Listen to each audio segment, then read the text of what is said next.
akan mempresentasikan bab 2 UUD NRI tahun 1945.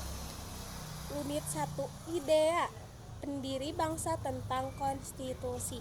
Pengertian konstitusi secara etimologi adalah kata konstitusi berasal dari bahasa Latin yaitu constitutio yang berarti membentuk, sedangkan dalam arti luas adalah menggambarkan keseluruhan sistem ketatanegaraan suatu negara, yaitu berupa kumpulan-kumpulan peraturan yang membentuk dan mengatur. Sedangkan dalam arti sempit yaitu hukum dasar tertulis yang dituangkan dalam dokumen seperti Undang-Undang Dasar. Konstitusi terbagi menjadi dua, yaitu contoh konstitusi tertulis written. Undang-Undang Dasar Negara Republik Indonesia tahun 1945.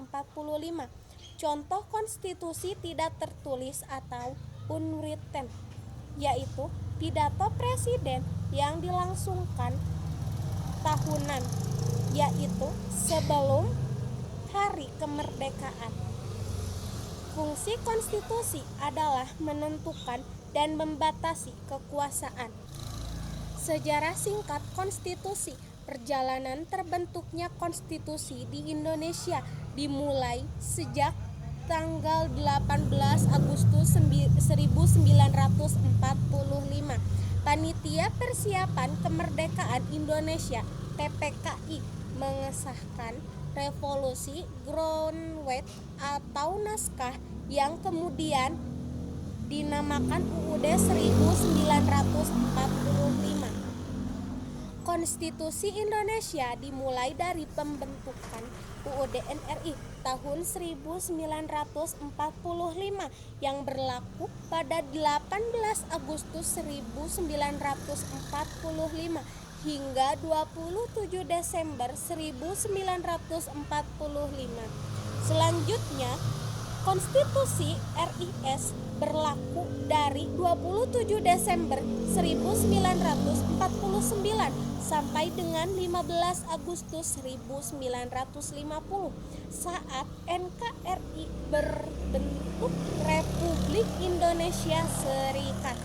Terakhir, UUD yang berlaku kembali pada 5 Juli 1959 hingga sekarang. Setelah Orde Lama dan Orde Baru berakhir, UUD 1945 mengalami amandemen pada masa reformasi dan diselenggarakan dengan perkembangan zaman. Dan di sini juga ada pandangan Swepomo tentang pentingnya konstitusi. Pandangan Swepomo tentang pentingnya konstitusi adalah memahami sebuah proses penyusunan undang-undang dasar sehingga segala pembicaraan yang berkaitan dengan UUD 1945 akan menjadi material, bahan historis, dan bahan interpretasi untuk menerangkan makna dan maksud dari UUD itu sendiri. Cukup sekian presentasi dari saya. Bila ada kesalahan kata, mohon dimaafkan. Wassalamualaikum warahmatullahi wabarakatuh.